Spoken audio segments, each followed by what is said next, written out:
ওকে, আমরা শুরু করে দিই, বাকিরা আসবে আস্তে ধীরে। তাও ব্যথা ডাক্তার না করছে, তাও কষ্ট করে উঠছিলাম। কাইন্ডলি টু যার সবাই একটু মিউট করে রাখো আর কি। কোশ্চেন করার সময় আনমিউট করো, আদারওয়াইজ একটু মিউট করে রাখো। দেখো, আজকে আমাদের আজকে যে টপিকসটা এটা হচ্ছে যে হাউজিং এর উপর, এনিম্যাল হাউজিং।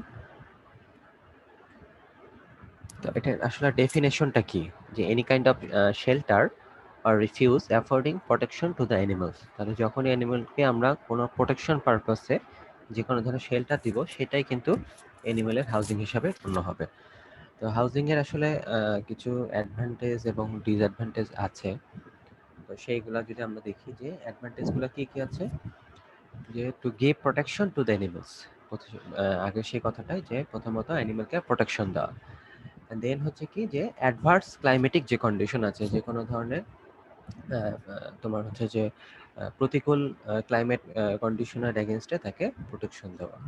এবং from wild animals and the predators, তাহলে যে কোনো ধরনের ওয়াইল্ড অ্যানিমাল থেকেও প্রোটেকশন দেওয়ার জন্য তোমার হচ্ছে যে হাউজিংটা দরকার।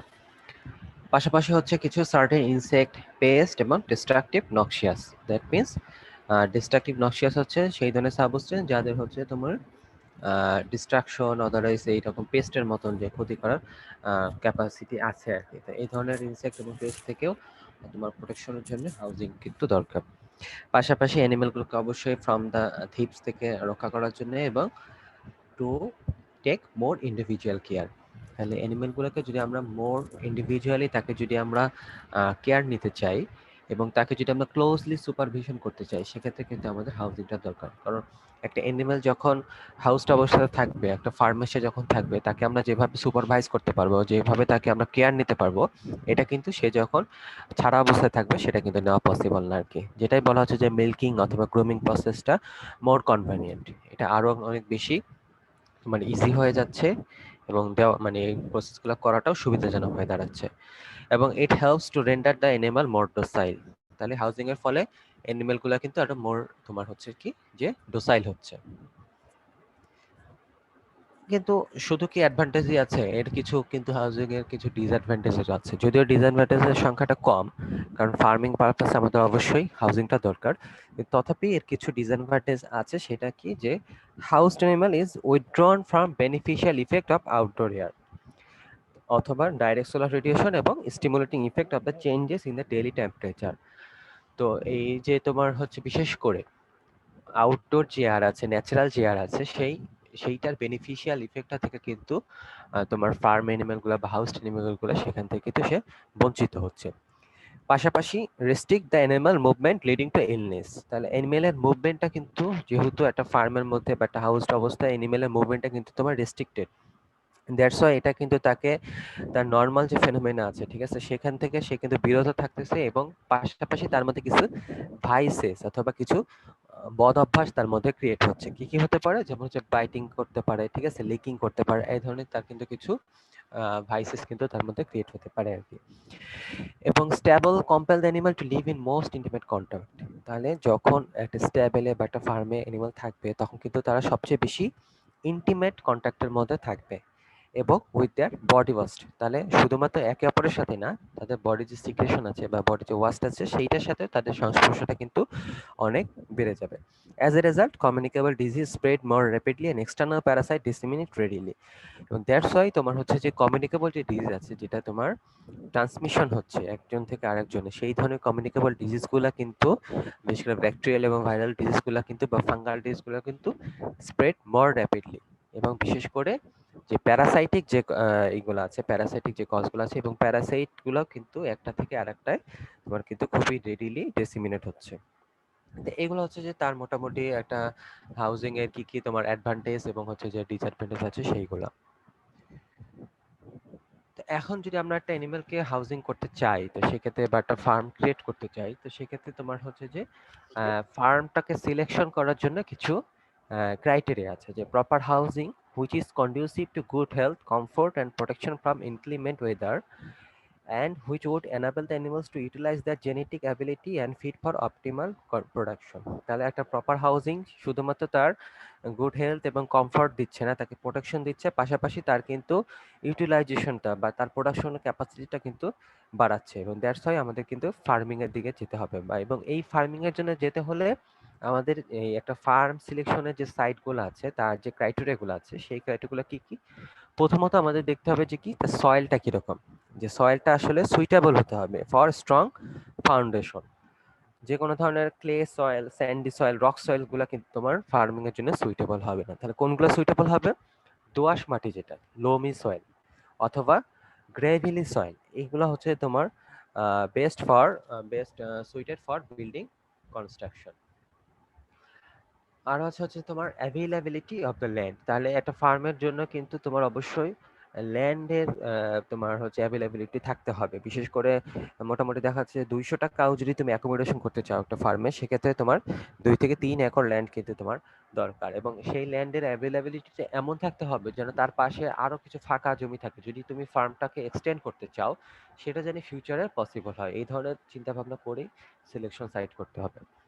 ড্রেনেজ সিস্টেমটা কিন্তু ভালো থাকতে হবে, বিশেষ করে ফার্মে যে ওয়াস্ট যেগুলো আছে, কিংবা যদি যখন ফ্লাড ক্রিয়েট হবে, যে বন্যা হচ্ছে যে যখন, তখন জানি তোমার হচ্ছে যে পানিটা জানি জমা না থাকে, সেই পানিটা জানি ড্রেনেজের মাধ্যমে বের হয়ে যায়। সেই জন্য এই ড্রেনেজ সিস্টেমটা প্রপার এবং ক্লিয়ার হতে হবে। ওয়াটার সাপ্লাইটা অ্যাভেলেবেল থাকতে হবে।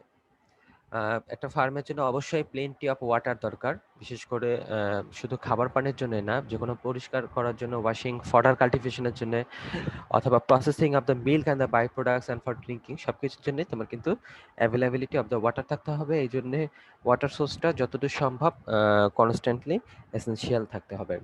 অ্যান্ড ইলেকট্রিসিটি, অবশ্যই ইলেকট্রিসিটি সাপ্লাইটা সবসময় ফার্মে থাকতে হবে আর কি। এবং protection from the wind and solar radiation. তাহলে একটা ফার্ম যদি তোমার ওপেন এরিয়াতে হয় বা একটা এক্সপোজড এরিয়াতে যদি একটা ফার্ম হয়, তাহলে সেক্ষেত্রে যে উইন্ডটা আসবে, সেই উইন্ডটা সরাসরি বাতাসটাকে তোমার হচ্ছে ব্রেক করার জন্য তোমার এখান থেকে কিন্তু ফার্মের চারিদিকে কিছু তোমার হচ্ছে যে টল এবং কুইক গ্রোয়িং ট্রি কিন্তু তোমার হচ্ছে যে লাগানো দরকার। তবে এই ধরনের ট্রিগুলা, এই ধরনের টল কুইক গ্রোয়িং ট্রিগুলা, এগুলো আসলে তোমার রুমিনেন্ট যারা ক্যাটেল ফার্ম, হ্যাঁ, বাফেলো ফার্ম, এই ধরনের ফার্মের পাশে তোমার হচ্ছে যে লাগানোটা বেটার। আদারওয়াইজ পোল্ট্রি ফার্মের পাশে এই ধরনের গাছ না লাগানোই ভালো, কারণ এতে তোমার হচ্ছে যে বাহিরে মাইগ্রেটরি বার্ড আসার সম্ভাবনা থাকে। সেক্ষেত্রে কিন্তু তার কাছ থেকে কিন্তু কমার্শিয়াল ফার্মের যে বার্ডগুলো আছে সেগুলো কিন্তু এফেক্টেড হওয়ার সুযোগ থাকে। বাট যদি তুমি ডেইরি ফার্ম অথবা ক্যাটেল ফার্ম যেগুলো আছে, শিপ ফার্ম, এই সমস্ত ফার্মের এগেনস্টে তোমার হচ্ছে যে ডাইরেক্ট উইন্ড এবং সোলার রেডিয়েশন থেকে প্রোটেকশন দেওয়ার জন্য কিন্তু তুমি টল এবং কুইক গ্রোয়িং কিছু ট্রি লাগানো দরকার আর কি। এবং অবশ্যই তোমার হচ্ছে যে নয়েজ এবং যে কোনো ধরনের অদার যে ডিস্টারবেন্স আছে সেগুলো থেকেও কিন্তু তোমার প্রোটেকশন দিতে হবে। এবং এই সমস্ত কারণে ফার্ম সাইটটা হতে হবে কি, যে যে কোনো ধরনের ফ্যাক্টরি যেগুলো আছে, কেমিক্যাল ফ্যাক্টরি বা ইন্ডাস্ট্রিয়াল এরিয়া থেকে তোমার হচ্ছে যে ফার্মটাকে দূরে তোমার স্থাপন করতে হবে। এবং ইন্ডাস্ট্রিয়াল জিফিলেন্ট যেগুলো আছে, সেটা লিকুইড ফর্মে আসুক অথবা গ্যাসিয়াস ফর্মে আসুক, সেটা কিন্তু ফার্মের প্রোডাকশনের জন্য ক্ষতিকারক। সেটা থেকে প্রোটেকশন করার জন্য তোমার এই ধরনের এরিয়া থেকে ফার্মটাকে দূরে রাখতে হবে। এবং পাশাপাশি এই ইন্ডাস্ট্রিয়াল এরিয়াতে যে নয়েজটা ক্রিয়েট হবে, এটা কিন্তু তোমার এনিমেলের প্রোডাকশনকে বাধাগ্রস্ত করবে আর কি। তবে একটা জিনিস খেয়াল রাখতে হবে যে এই যে আমরা সিটি থেকে দূরে রাখতে চাচ্ছি, অথবা এই ধরনের কেমিক্যাল ইন্ডাস্ট্রি থেকে আমরা দূরে রাখতে চাচ্ছি, কিন্তু সেটা আবার খেয়াল রাখতে হবে যেন মার্কেট ফ্যাসিলিটি থেকে দূরে না হয়ে যায়। অবশ্যই একটা ফার্ম ক্রিয়েট করার সময় আমাদের দেখতে হবে যে তার রেডি মার্কেটটা কত দূরে। আমি সেই মার্কেটে ফার্মের যে প্রোডাকশনটা আছে সেটাকে মানে খুব কুইকলি আমরা সাপ্লিমেন্ট করতে পারবো কিনা, বা আমাদের যে জিনিসগুলো ফার্মের জন্য দরকার সেটা খুব দ্রুত আমরা আনতে পারবো কিনা, এটা চিন্তা করেই তোমার একটা ফার্মের সিলেকশন সাইটটা ক্রিয়েট করতে হবে। ট্রান্সপোর্ট ফ্যাসিলিটিটা অবশ্যই তোমার ভালো হতে হবে। আমাদের দেশে দেখা যায় অনেক সময় ফার্মগুলো এমন জায়গায় হয় যেখানে তোমার রাস্তাগুলা তোমার পাকা না, পাকা রাস্তা না বা কাদাটে রাস্তা। সেক্ষেত্রে তোমার হচ্ছে কি বর্ষাকালে কিন্তু জিনিসপত্র আনা নেওয়া অথবা তোমার ফার্মের যে প্রোডাকশন গুলো আছে, প্রোডাক্টিভ যে ম্যাটেরিয়ালস গুলো আছে, ঠিক আছে, এগ বা মিট বা মিল্ক, এগুলো কিন্তু তোমার ট্রান্সপোর্টেশনটা অনেকটা ডিফিকাল্ট হয়ে যায়। তো সেই জন্যে farm building should be provided with good road and also have the accessibility to reach the market আর কি। এবং এটা কি করতেছে যে ট্রান্সপোর্টের কস্টটাও কমায় দিবে এবং তোমার ফার্মে যে প্রোডাক্ট বা বাই প্রোডাক্ট যেগুলো আছে এইগুলাকে স্পয়েলেজ হতে বা নষ্ট হতে কিন্তু সে বাধা প্রদান করবে। আর হচ্ছে কিছু মিসেলিনিয়াস তোমার কিছু ফ্যাক্টর থাকতে হবে, যে দেখা যাচ্ছে যে আহ, আরো কিছু ফ্যাসিলিটিস তার কিন্তু ওখানে থাকতে হবে। সেটা হতে পারে যে ফার্মের ওয়ার্কার সংক্রান্ত, যদি তোমার বড় ফার্ম হয় সেক্ষেত্রে ফার্মের ওয়ার্কারদের সুযোগ সুবিধাটাও কিন্তু এইটার মধ্যে চলে আসবে আর কি। এইগুলো গেল হচ্ছে তোমার যে একটা আমরা যদি একটা ফার্ম সিলেকশন করতে চাই, তো সেক্ষেত্রে আমাদের কি কি ক্রাইটেরিয়াটা হতে পারে সেই জিনিসগুলা। তো এখন হচ্ছে যে যদি আমরা ডিজাইন করতে চাই একটা ফার্মে, তাহলে কি কি ফ্যাক্টর জড়িত হতে পারে।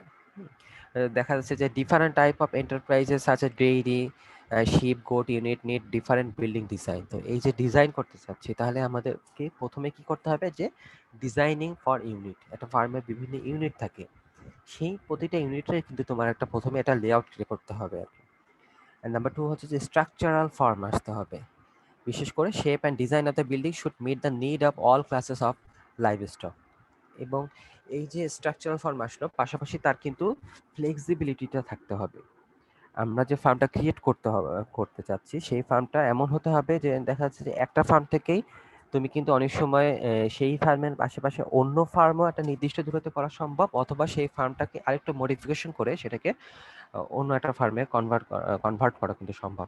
ফর এক্সাম্পল, লার্জ ইন্টেন্সিভ যে ডেইরি ফার্ম যেগুলো আছে, ডেইরি বিল্ডিংগুলো আছে, can be used for rearing pig or sheep goat with little modification.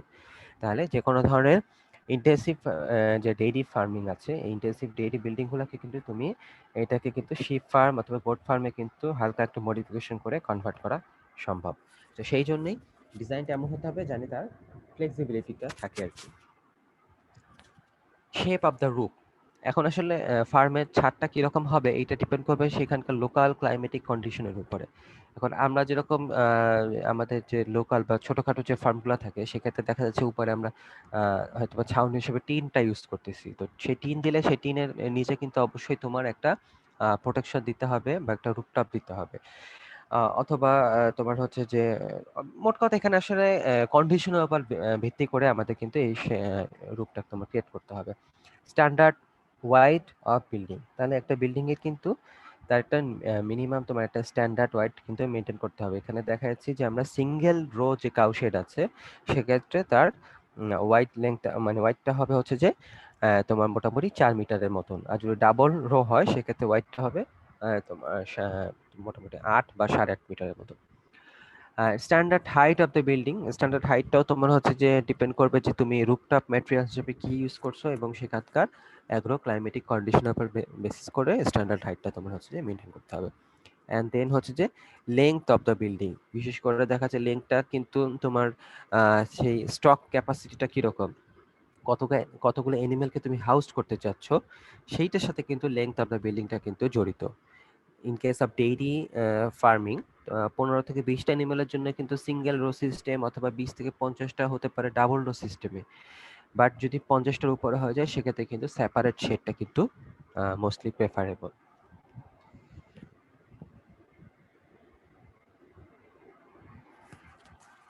এখন হচ্ছে যে যে আমরা যে ফার্ম যে বিল্ডিং গুলো আছে সেগুলোকে আমরা কতগুলো ক্যাটাগরিতে বিভক্ত করতে পারি। আহ, যেমন প্রথমটা হচ্ছে যে হোম স্টেট অথবা ফার্ম হাউস। ফার্ম হাউসটা হচ্ছে কি যে রেসিডেন্সিয়াল বিল্ডিং, যদি তোমার একটা ফার্মটা অনেক বড় হয় তো সেখান থেকে কিন্তু আলাদা কিছুটা রেসিডেন্সিয়াল বিল্ডিং থাকতে হবে, বিশেষ করে যারা যে সমস্ত পার্সোনাল ফার্মে তোমার কাজ করতেছে তাদের সুবিধার্থে। দেন হচ্ছে যে ফার্ম স্টেট অথবা ফার্ম বিল্ডিং, এটা হচ্ছে যে তোমার মেইন যে ফার্মটা আমাদের থাকবে বা মেইন যে স্ট্যাবলটা থাকবে সেই সেই বিল্ডিংটা আর কি বলা হচ্ছে, এবং যেটা সেটা অবশ্যই ফার্ম হাউস থেকে অথবা ওয়ার্কার্স কটেজ থেকে অবশ্যই দূরে থাকতে হবে। পাশাপাশি থাকতে হবে কি, যেটা ফার্ম স্টোর থাকতে হবে। স্টোরেজ ম্যাটেরিয়াল বিভিন্ন হতে পারে, ফিডিং স্টোরেজ ম্যাটেরিয়াল থাকতে পারে, অথবা দূরে তোমার ম্যানিউর স্টোরেজ ম্যাটেরিয়াল থাকতে পারে। এই ধরনের ফার্ম স্টোরেজ বিল্ডিং কিন্তু তোমার থাকতে হবে।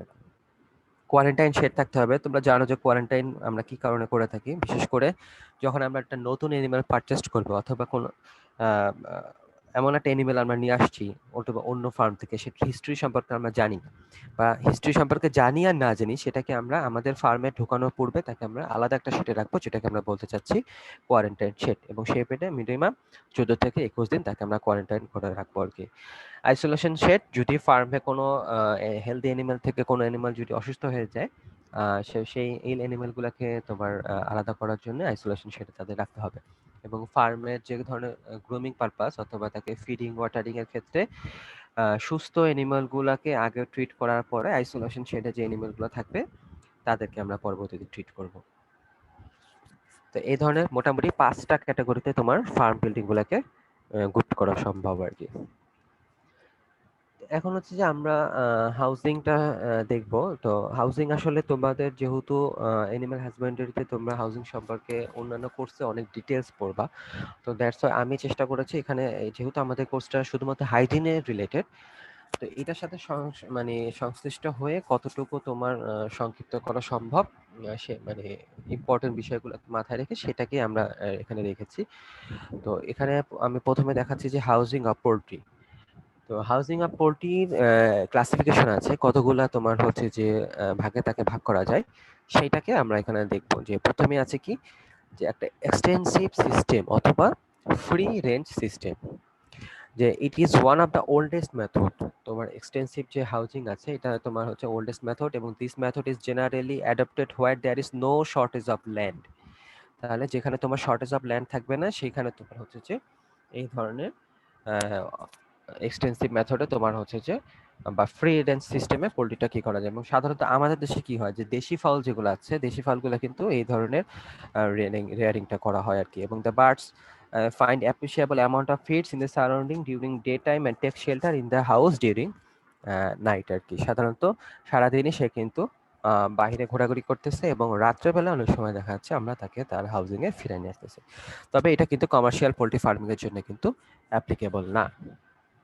এখন হচ্ছে যে এটার অ্যাডভান্টেজ গুলা কি কি, আহ, এই যে হাউজিং এর অফ পোল্ট্রি যে এগুলো আছে তার মধ্যে সবগুলোরই কিন্তু কিছুটা অ্যাডভান্টেজ এবং ডিসঅ্যাডভান্টেজ আছে।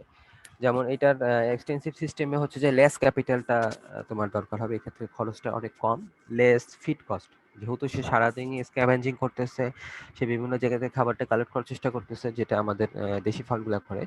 তো সেই ক্ষেত্রে তোমার কমার্শিয়াল রেডি ফিডের কস্টিংটা কিন্তু তোমার কমে আসবে আর কি। Maintenance of the clean ground and thereby decreasing the risk of the disease and fertility of the soil is maintain. যেহেতু অ্যানিমাল বার্ডগুলো সবসময় করার জন্য স্ক্যাভেঞ্জিং করার জন্য এবং তার উপর মুভমেন্ট থাকার কারণে সেখানে সয়েলের ফার্টিলিটিটা কিন্তু তোমার মেনটেন থাকবে।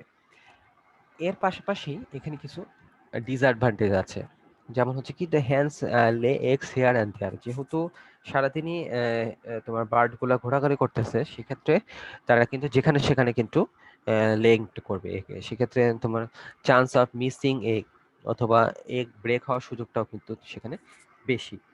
পাশাপাশি predatory animals causes loss of poultry birds. Predatory যে অ্যানিমেলগুলো আছে তারাও কিন্তু তোমার এই ধরনের পোল্ট্রিগুলোকে কিন্তু অনেক সময় মেরে ফেলতে পারে বা তাকে শিকার করতে পারে। অ্যান্ড প্রোন ফর ইনফেকশাস ডিজিজে স্পেশালি প্যারাসাইটিক ইনফেস্টেশন। তাহলে সে কিন্তু প্যারাসাইটিক ইনফেস্টেশনের প্রতিও তার কিন্তু সাসেপ্টিবিলিটিটা বেড়ে যাচ্ছে। এটা তো গেল ফ্রি রেঞ্জ বা এক্সটেন্সিভ সিস্টেম। পাশাপাশি হচ্ছে তোমার আরেকটা সিস্টেম আছে যেটাকে আমরা বলতেছি semi intensive. This system is adopted where the amount of free space availability is limited. যেখানে তোমার ফ্রি স্পেসের অ্যাভেলেবিলিটি কম, সেক্ষেত্রে কিন্তু আমরা সেমি ইন্টেন্সিভ সিস্টেমে যেতে পারি। The pen and the run is situated in a small land surrounded by wire mesh. Pen and run বলতে এখানে বোঝানো হচ্ছে যে পেনটা হচ্ছে তোমার তার হাউজিং, যেটা সেখানে যে থাকবে সেটাকে হাউস, সেটাকে পেন হাউস বলা হচ্ছে। এবং রান হচ্ছে যে সে চারিদিকে যখন ঘুরে বেড়াচ্ছে, ঘুরে বেড়ানোর সময় হয়তোবা তার একটা নির্দিষ্ট কিছু জায়গা আছে যেখানে তাকে তার ফিডিং এর জন্য আলাদা কোনো অ্যাপারেটাস দেওয়া হয়েছে, ওয়াটারিং এর জন্য আলাদা কোনো অ্যাপারেটাস দেওয়া হয়েছে এবং তাকে কিছুটা শেল্টার দিয়ে হালকা একটা ছায়ার ব্যবস্থা করা হয়েছে। এই ধরনের জায়গাগুলোকে বলা হচ্ছে যে তোমার রান।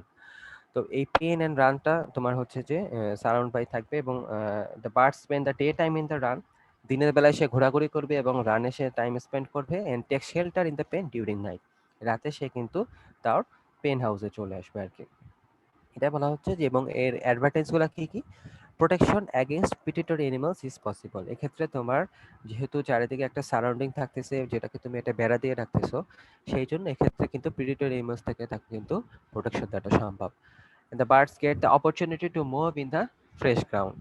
এবং পাশাপাশি সে যেহেতু তাকে কেস করে রাখা হচ্ছে না বা তাকে একেবারে কনফাইন করে রাখা হচ্ছে না, সেই জন্য সে কিন্তু মাঝে মাঝে সে কিন্তু ফ্রেশ গ্রাউন্ডে মুভমেন্ট করার তার কিন্তু সুযোগ থাকতেছে। ডিসঅ্যাডভান্টেজটা কি কি? যে হাই কস্ট ফর ফেন্সিং। এক্ষেত্রে যেহেতু আমরা ফেন্সিং দেওয়ার চেষ্টা করব, সেক্ষেত্রে এইখানে কস্টিংটা বেড়ে যাবে, এবং need for cleaning of litre in the ground. এবার আসতেছি আমরা ইন্টেন্সিভ সিস্টেমে। বার্ডস আর টোটালি কনফাইন্ড। এই ধরনের ইন্টেন্সিভ সিস্টেমে বার্ডটা সবসময় তোমার কনফাইন্ড হয়ে থাকবে, এবং it is most efficient, convenient and economical. তাহলে এইটা সবচেয়ে বেশি এফিশিয়েন্ট হবে এবং ইকোনমিক্যাল পারপাসে for the rearing of commercial poultry production. অথবা যদি তুমি হিউজ অ্যামাউন্টে পোল্ট্রি প্রোডাকশন করতে চাও, সেক্ষেত্রে কিন্তু তোমার ইন্টেন্সিভ সিস্টেমের বিকল্প নাই। তাহলে এখানে অ্যাডভান্টেজগুলো কি কি আসতেছে? যে minimum land is required for farming. অবশ্যই এখানে তুমি মিনিমাম ল্যান্ডে একটা হিউজ অ্যামাউন্ট বার্ড কিন্তু তোমার রিয়ারিং করা possible. Farms can be located near market area. তুমি এক্সটেন্সিভ সিস্টেমে তোমার মার্কেট এরিয়ার চারিদিকে কিন্তু আসলে ফার্মিং করা সম্ভব না, বাট যদি ইন্টেন্সিভ ফার্মিংয়ে যাও, সেক্ষেত্রে দেখা যায় যে যদিও এটা ঠিক হয় না, তারপরেও কিন্তু পসিবল করা সম্ভব আর কি, যে মার্কেট এরিয়ার চারিদিকেও অথবা একটা লোকালিটির মধ্যেও। আমরা তো অনেক সময় লোকালিটির মধ্যেও কিন্তু আমাদের কমার্শিয়াল ফার্মগুলো কিন্তু দেখি। Day to day management easier. ম্যানেজমেন্টটা এক্ষেত্রে অনেক বেশি তোমার ইজিয়েস্ট হয়। দ্য প্রোডাকশন পারফরমেন্সটা কিন্তু এক্ষেত্রে তোমার মাছ হায়ার। ঠিক আছে, production performance is higher as more energy save due to restricted movement. And scientific management practice like breeding, medication, এগুলো কিন্তু ইজিলি এবং অ্যাকুরেটলি করা সম্ভব। মানে তুমি তাকে কখন খাবারটা দিবা, অথবা তার কি কি মেডিকেশন দরকার, ভ্যাকসিনেশন, এগুলো কিন্তু তোমার অনেক ইজিলি তুমি করতে পারবে আর কি। অথবা যদি তুমি বার্ডগুলোকে আলাদা করতে চাও, সেটাও কিন্তু এক্ষেত্রে করাটা সম্ভব। Sick birds can be detected, isolated and treated easily. আর ডিসঅ্যাডভান্টেজগুলো কি কি আছে? যে বার্ডস ওয়েলফেয়ার ইজ এফেক্টেড। বার্ডের যে কিছু ওয়েলফেয়ার থাকে, সেইগুলো কিন্তু এক্ষেত্রে এফেক্টেড হবে। They can not perform the natural behaviour. তাদের যে ন্যাচারাল বিহেভ যেগুলো আছে, যেমন রোস্টিং করা, অথবা spreading of the wing, scratching করা, ঠিক আছে, scratching the floor with the legs, এগুলো কিন্তু পসিবল হবে না আর কি, যেটা তার অনেক সময় তার ন্যাচারাল বিহেভগুলোকে কিন্তু বাধাগ্রস্ত করতেছে। Since they are not expose to outside sunlight and feed source, all the nutrients should be provided in balanced food. তাহলে যেহেতু সে তোমার হচ্ছে যে বাহির থেকে ফিড সোর্সটা পাচ্ছে না, এবং বাহির থেকে সে কম্পারেটিভলি আউটসাইড যে সানলাইট আছে এটাও সে পাচ্ছে না, তাহলে তার কিন্তু নিউট্রিয়েন্ট ডিপ্রাইভ সে থাকতেছে। এই নিউট্রিয়েন্ট ডিপ্রাইভেশনটা কাটানোর জন্য তাকে কিন্তু আমাদের ওয়েল ব্যালেন্সড ফুড দিতে হবে, এবং সেটাই দেখা যায় যে যদি তোমার কমার্শিয়াল ফার্মে যদি ভালো ফিড ইউজ না করা হয়, সেক্ষেত্রে কিন্তু সে নিউট্রিশনাল ডেফিসিয়েন্টে ভুগে, এবং এটা কিন্তু তার প্রোডাকশন পারফরমেন্সটাকে এফেক্ট করতেছে। Chance for spreading of disease are more common. এক্ষেত্রে স্প্রেডিং অফ দ্য ডিজিজটা কিন্তু খুব বেশি আকারে। তোমরা দেখো যে আমাদের যে কমার্শিয়াল ফার্মগুলো আছে, এক্ষেত্রে যদি কোনো ভাইরাল কমপ্লিকেশন দেখা যায়, রানীক্ষেত বা বার্ড ফ্লু, সেক্ষেত্রে কিন্তু খুব দ্রুত কিন্তু টোটাল ফার্মটার মধ্যে কিন্তু ছড়িয়ে যায়, এবং একটা হিউজ অ্যামাউন্ট অফ মর্টালিটি কিন্তু এখানে হয়। তো এই ধরনের কিছু অসুবিধা এখানে তোমার আছে আর কি। তারপরও ইন্টেন্সিভ সিস্টেমটা কিন্তু আমাদের দেশে বা উন্নত বিশ্বের সব জায়গাতে ইন্টেন্সিভ সিস্টেমটাই তোমার হিউজ অ্যামাউন্ট অফ বা কমার্শিয়াল বার্ডের ক্ষেত্রে প্রেফারেবল, এবং এইটা তিনটা ভাগে করা সম্ভব। একটা হচ্ছে ডিপ লিটার সিস্টেম, একটা হচ্ছে স্ল্যাটেড ফ্লোর সিস্টেম, আর হচ্ছে তোমার কেজ সিস্টেম। তো ডিপ লিটার সিস্টেমটা হচ্ছে যে এই denoting a system in which a number of hens are housed in one convert enclosure within which they can move about freely on a layer of straw or wood shaving several centimeters deep. তাহলে এখানে আমরা litre দিব, বা litre বলতে বোঝানো হচ্ছে এখানে বার্ডের যে বেডিংটা। এখন এই বেডিংটা কি ধরনের হতে পারে? এটাকে আমরা সেভারাল সেন্টিমিটার ডিপ করব, হয় তাকে স্ট্র দিয়ে অথবা উড শেভিংস দিয়ে, এগুলো দিয়ে তাকে কিন্তু আমরা এক ধরনের লিটারটা ক্রিয়েট করব, এবং হচ্ছে সেটা তোমার কয়েক সেন্টিমিটার ডিপ হবে। এই জন্য এই সিস্টেমটাকে বলা হচ্ছে যে ডিপ লিটার সিস্টেম। এটার সুবিধাগুলো কি কি? যে ইট ইজ আর ইকোনমিক্যাল, এটা ইকোনমিক্যাল হবে এবং কমফোর্টেবল তো অবশ্যই হবে। আর একটা খুব ইন্টারেস্টিং ফেনোমেনা হচ্ছে যে built up litter supplies vitamin B 12 and riboflavin to the birds. এখন বার্ডের কিন্তু অনেকগুলা ভিটামিন কিন্তু তোমার হচ্ছে যে দরকার, বিশেষ করে ভিটামিন B12 এবং B2 যেটা এটা রিবোফ্লাভিলিন। এই ভিটামিনগুলা কিন্তু বার্ডকে দিতে হয়। আদারওয়াইজ বার্ড যেহেতু এগুলো প্রোডিউস করতে পারতেছে না, তাকে কিন্তু আমাদের কিন্তু বাইরে থেকে সাপ্লিমেন্টেশন দিতে হবে। যখন তোমার ডিপ্লিটেড থাকবে, মুরগি যে ফিসিসটা তার যে বের হচ্ছে, সেই ফিসিসে কিন্তু তার কিছু ব্যাকটেরিয়া থেকে যায়, তার কিছু গ্যাস্ট্রোইন্টেস্টাইনাল ট্র্যাক্টে কিছু ব্যাকটেরিয়া থাকে কমন সেল অর্গানিজম হিসাবে। সেই ব্যাকটেরিয়াগুলো কিন্তু তার ওই ফিসিসের সাথে বের হয়ে আসতেছে, এবং সেই ফিসিসে ওখানে কিন্তু ওই লিটারের মধ্যে থাকার ফলে ওখানে কিন্তু ফার্মেন্টেশন করতেছে ওই ব্যাকটেরিয়াগুলো, এবং ফার্মেন্টেশন করার পাশাপাশি ওই লিটারের সাথে মিশে সে ওখানে কিন্তু তোমার এই রিবোফ্লাভিলিন এবং ভিটামিন B12টা কিন্তু সে ক্রিয়েট করতেছে, এবং যেটা বার্ডটা পাচ্ছে। কন্ট্রোলস, সো এটা একটা ইন্টারেস্টিং ফেনোমেনা। অ্যান্ড দেন হচ্ছে যে তোমার কন্ট্রোলস ডিজিজেস অ্যান্ড ভাইসেস। যেহেতু বার্ড এখানে ডিপ্লিটারে সে নর্মালি সে কিন্তু ঘোরাঘুরি করতে পারতেছে, সেই জন্য এটা কিন্তু তোমার তার কিছু ভাইস থেকে তাকে কিন্তু প্রোটেকশন দিচ্ছে। বিশেষ করে দেখা যাচ্ছে কেজের মধ্যে যে বার্ডগুলো থাকে তারা কিন্তু একে অপরকে ঠোকরাঠুকরি করে। বিশেষ করে একটা বার্ড অন্য বার্ডের লেজের পোর্শনে কিন্তু অনেক বেশি ঠোকরাঠুকরি করে। সেই ধরনের ভাইসগুলো কিন্তু ডিপ্লিটার সিস্টেমে সাধারণত হয় না। It increase the efficiency of the production, এবং এটা তো তোমার হচ্ছে প্রোডাকশন এফিসিয়েন্সিটা বাড়ে আর কি।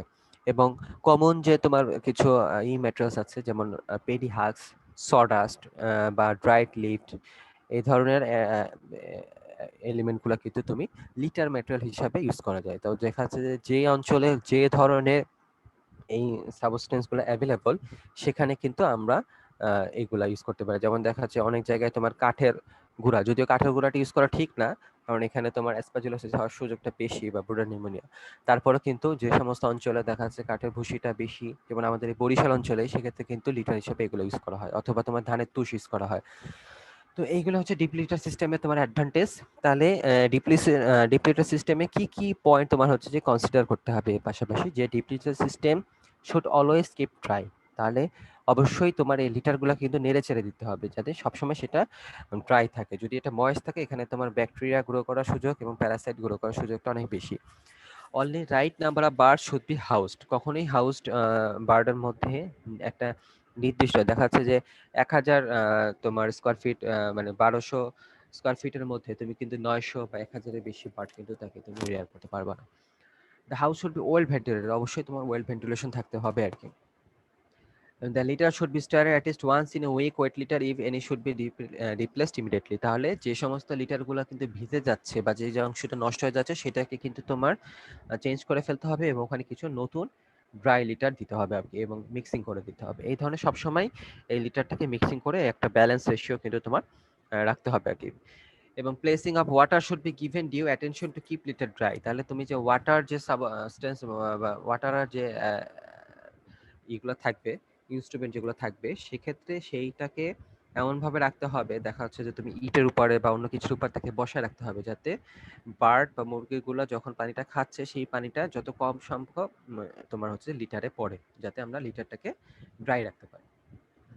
স্ল্যাটেড ফ্লোর সিস্টেম। স্ল্যাটেড ফ্লোর সিস্টেমটা হচ্ছে এখানে তোমার সাধারণত আয়রন রড অথবা উড, আমাদের দেশের প্রেক্ষিতে সাধারণত কাঠের তক্তা ইউজ করা হয় স্ল্যাট হিসাবে, এবং তার মাঝখানে মাঝখানে কিছুটা তোমার ফাঁক থাকে। ফাঁকের অ্যামাউন্টটা এমন পরিমাণ থাকবে যাতে সেখান থেকে ফিসিস যাবে, বাট হচ্ছে যে এনিমেল মানে বার্ডগুলা তার পা জানি আটকে না যায়, এই ধরনের একটা ফ্লোর সিস্টেম তাকে কিন্তু মেনটেন করতে হবে, যেটাকে আমরা বলতেছি স্ল্যাটেড ফ্লোর সিস্টেম।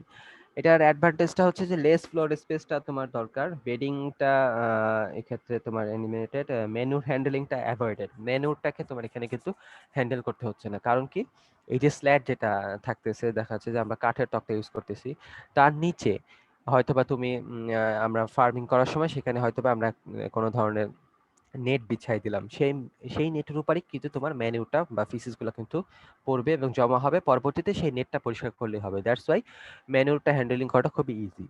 ইনক্রিজড স্যানিটেশন, এবং যেহেতু ম্যানুয়াল হ্যান্ডেলিংটা অতটা ডিফিকাল্ট না, সেক্ষেত্রে তোমার লেবার কস্টিংটাও কিন্তু তোমার কমে আসবে, এবং soil borne infection is control.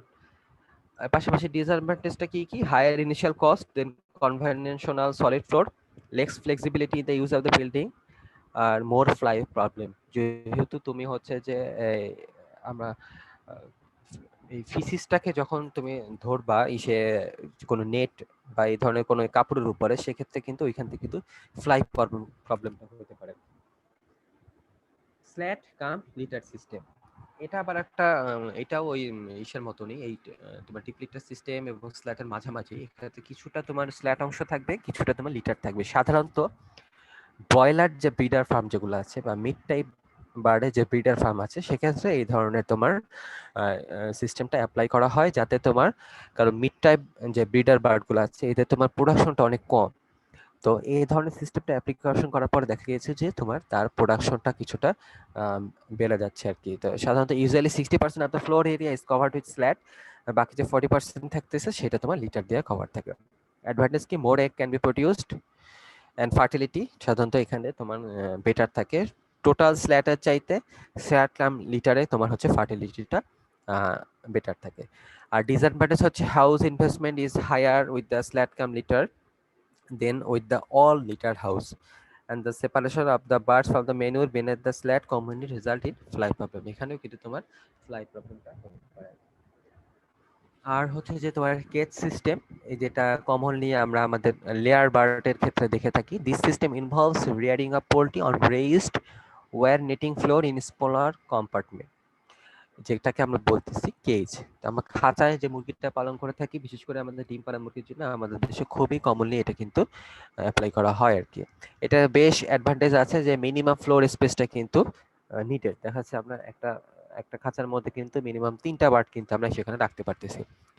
More number of eggs পার হেন ক্যান বি রিসিভড, এক্ষেত্রে তোমার বার্ডের কিন্তু প্রোডাকশন ক্যাপাসিটিটাও তার ভালো থাকে। দেখা যাচ্ছে যে তোমার প্রোডাকশন ক্যাপাসিটিটা অনেক দিন পর্যন্ত 90% উপরে কিন্তু অ্যাচিভমেন্ট করা সম্ভব, যেটা তুমি লিটার সিস্টেমে কিন্তু সম্ভব না।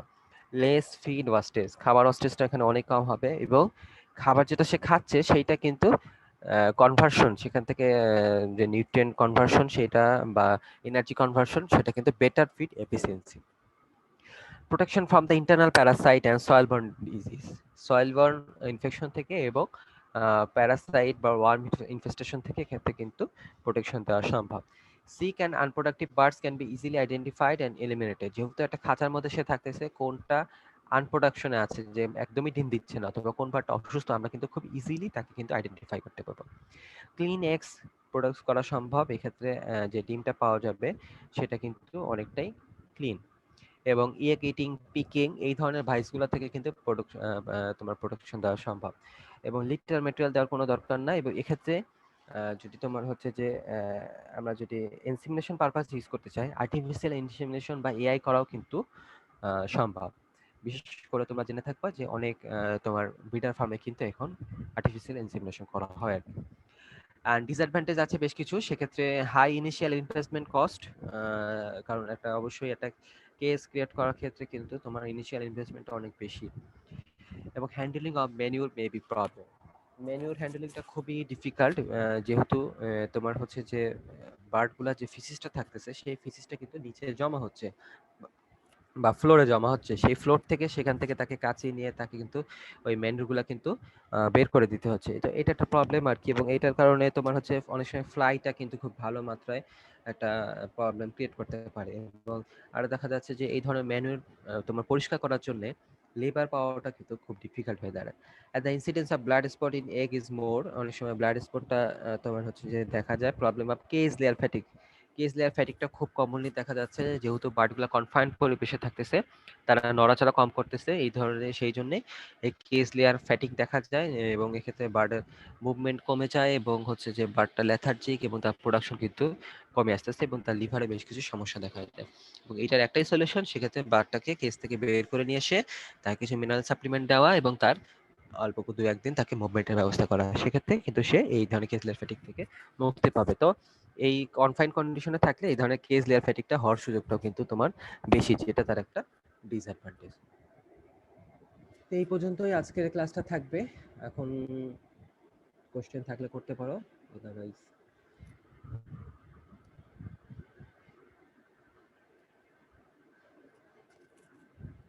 কোনো কোশ্চেন বা কোনো সমস্যা হয়েছে কিনা ক্লাসে?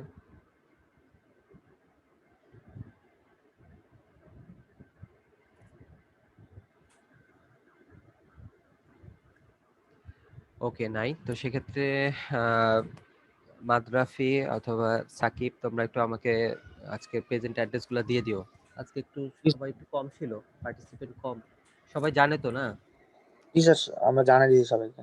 আচ্ছা আচ্ছা, ক্লাস করা ডিফিকাল্ট, অনলাইন ক্লাস করা ডিফিকাল্ট, হয়তো বা অনেক সময় ঠিক মতন শোনা যায় না, সেটা আমি বুঝি। তারপরেও আমাদের ক্লাসগুলা চালায় যেতে হবে, কারণ তোমাদের প্রথম থেকে কিন্তু সেশন জট, তাই না? জি এটাকে স্যার। ওভারকাম করার জন্য আসলে অনলাইন ক্লাসের বিকল্প নাই। এই জন্য একটু কষ্ট হলেও সবাই একটু চেষ্টা করো পার্টিসিপেট করার। আর হচ্ছে যে ক্লাসের অ্যানিমেল হাইজেন খুবই সহজ কোর্স, আমি আমার পিপিটি গুলো তো দিয়েই দিই, তোমরা একটু দেখো, কোনো কোশ্চেন থাকলে পরবর্তীতেও তোমরা জানিও আর কি। হ্যাঁ, আচ্ছা এটাই তো আপাতত ক্লোজ করে দিচ্ছি আর কি। ভালো থাকো সবাই। জি। আসসালামু আলাইকুম।